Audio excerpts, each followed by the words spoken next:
కాకినాడ జిల్లా పత్తిపాడులో మందుగుండు సామాన్లు తయారీదారులు, విక్రయదారులు నియమ నిబంధనలు పాటించాలని పెద్దాపురం డీఎస్పీ శ్రీహరిరాజు తెలిపారు. పెద్దాపురం డివిజన్లో 21 బాణాసంచా తయారీ కేంద్రాలు ఉన్నాయని తెలిపారు. అనుమతులు లేకుండా బాణాసంచా విక్రయాలు జరిపితే కఠిన చర్యలను చేపడతామని హెచ్చరించారు.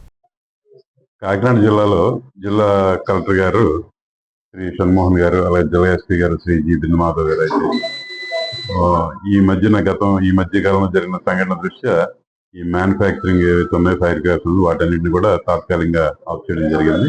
మేము కూడా ఎక్కడ ఏమి జరగకుండా చూస్తున్నాం. నిరంతరం మన ప్రతి పోలీస్ స్టేషన్ పరిధిలో ఆ ఎస్హెచ్ఓస్ కానీ, ఆ ఇన్స్పెక్టర్స్ కానీ, దీనికి సంబంధించి నిల్వకు సంబంధించి కానీ, తయారీకి సంబంధించి కానీ ఏవైతే యూనిట్లు ఉన్నాయో నిరంతరంగా పర్యవేక్షణ చేస్తున్నాం. అలాగే ప్రతి సంవత్సరం కూడా టెంపరీ పర్మిట్ కొంతమంది తెచ్చుకుంటారు. మా తరపు నుంచి చెప్పేది ఏంటంటే, టెంపరీ పర్మిట్ వచ్చిన తర్వాత వాళ్ళు ఈ సరుకు ప్రొక్యూర్ చేసుకోవాలి. టెంపరీ పర్మిట్ వస్తుంది కదా అని చెప్పి ముందే తెచ్చుకుంటే అది అక్రమంగా నిల్వ చేసినట్టు అవుతుంది. ఆ రకంగా కూడా మేము కేసులు పెట్టడం జరుగుతుంది. నెక్స్ట్ అంటే పర్మిట్ ఎవరైతే ఉందో రెగ్యులర్ కానీ లేకపోతే టెంపరీ కానీ వాళ్ళు కూడా ఏవైతే నామ్స్ ఉన్నాయో ఫైర్ సర్వీస్ సంబంధించి కానీ లేకపోతే రెవెన్యూ సంబంధించి కానీ పోలీస్ అవన్నీ కూడా తప్పనిసరిగా పాటించాలి. ఈ విషయంలో జిల్లా కలెక్టర్ గారు శ్రీ షణ్మోహన్ ఐఏఎస్ గారు కానీ లేకపోతే జిల్లా ఎస్పీ గారు బిందుమాధవ్ ఐపీఎస్ గారు చాలా స్ట్రిక్ట్ గా ఉన్నారు.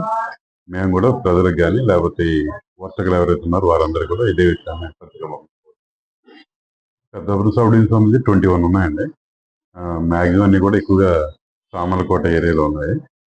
మిగిలిన చోట 1, 6 ఇంకా ఎవరైనా దొంగచాటుగా చేస్తున్నారు లేదో అది వెరిఫై చేస్తున్నాం. ఉంటే వాళ్ళ మీద